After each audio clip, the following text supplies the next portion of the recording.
25 जुलैला आषाढी एकादशी दिवशी मुख्यमंत्री देवेंद्र फडणवीस पांडुरंगाची महापूजा करायला पंढरपूरमध्ये येणार आहे।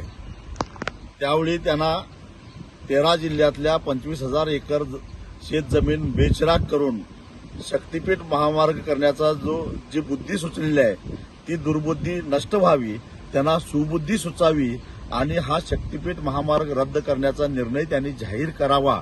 यासाठी पांडुरंगाला साकडं घालण्यासाठी म्हणून उद्या 18 जुलैला सकाळी 11 वाजता आपल्याला संतराज पॅलेस इसबावी या ठिकाणी मोठ्या संख्येनं जमायचं आहे।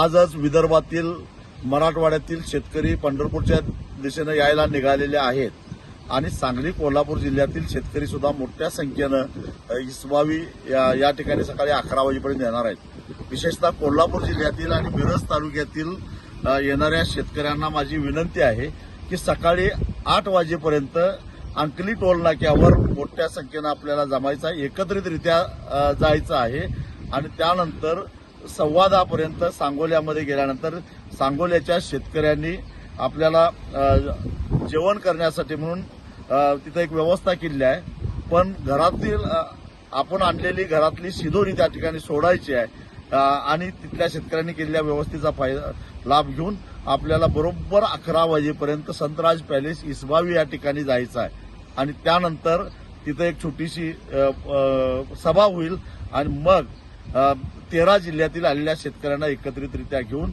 आपल्याला सद्बुद्धी दिंडी काढायची आहे आणि ही दिंडी यशस्वी करायची आहे। मला खात्री आहे की आजपर्यंत जेव्हा जेव्हा मी पांडुरंगाला साकडं घातलं तेव्हा पांडुरंगानं आशीर्वाद दिलेला आहे। 2011 साली मी पांडुरंगाला साकडं घातलं, उसाला टनाला 400 रुपये भाव मिळाला। 2017ला मी पांडुरंगाला साकडं घातलं, दुधाचा अभिषेक केला, सरकारला लिटरला 5 रुपये अनुदान द्यावं लागलं। गेल्या वर्षी आषाढी एकादशी दिवशी पांडुरंगाला साकडं घातलं आणि सांगली कोल्हापूर जिल्ह्यातलं अलाइनमेंट सरकारला बदलावी लागली।